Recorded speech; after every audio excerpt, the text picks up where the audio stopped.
Welcome back. It's 12:23, and now it's time to get some answers to your medical questions. Joining me is News Channel 5's medical specialist, Dr. David Soria. He's the Chief of Emergency Medicine at Wellington Regional Medical Center, and thanks, as always, for coming in. Good to see you. I hope you're feeling better.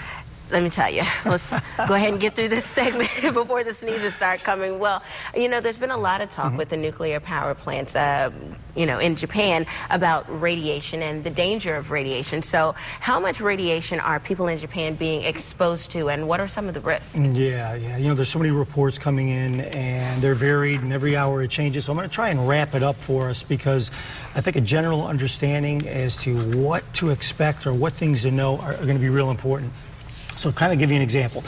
Radiation is measured in sieverts, and what they're experiencing there, on average, we've heard reports of as high as 800 millisieverts, but let's say it's been about 400 on average as to what they're measuring.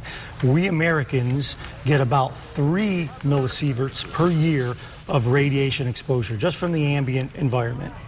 So what they're experiencing there is upwards of 160 times the typical dose that we're getting throughout the course of a year. Now, that 400 is typically being exposed to some of the workers.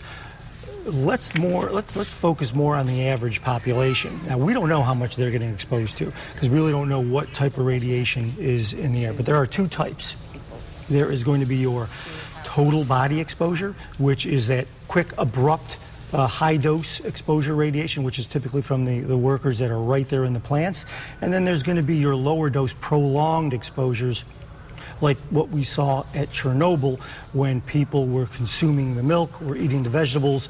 Some of the radioactive agents that were present in the vegetation and that was eaten by the cows was then consumed by the people.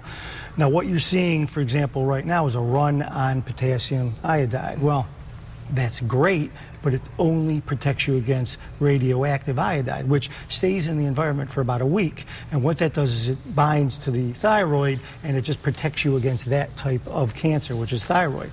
It does nothing to protect you against cesium or against plutonium or even strontium-90 exposure, which can cause other types of cancer, bone, lung, leukemia, things like that. Now, we've heard reports that obviously this radiation can be very harmful to you, and there's long-term effects about the radiation. But what sort of, other than the cancers, obviously that's very terrible, what kind of effects would people see? Would they see them long-term? Would they see them quickly? Or does that depend on the amount of radiation that they're exposed to? Correct. I mean, it's going to depend upon the amount of radiation. So, for example, if you're exposed to greater than 1,000 millisieverts, and there was levels upwards of 800 yesterday and last night when the workers were ordered to evacuate. You get up toward that range, 1,000, then you are at risk for radiation sickness. Now, what that is a high dose which can cause irreversible damage to cells. The cells can't either reproduce, so they die, or they can mutate in cancerous form and cause cancer. But the radiation sickness symptoms are more consistent with headache, nausea, vomiting. You can get sloughing of skin in the mucosal membranes, as well as hair loss and severe headaches and weakness, things like that. Now, that is made of, obviously, people in the U.S. wonder, because we know we have nuclear power plants here, wonder how safe are we? Obviously, none of that has happened with us, but do we need to start being concerned and more aware, particularly if you live near a nuclear power plant? That's correct. Well, nothing has happened here in the U.S. that's changed over the past month. So to be any more concerned now versus a month ago, I think this is a big eye-opener for us. We are not at any increased risk from our own nuclear power. However, I think there's some lessons to be learned.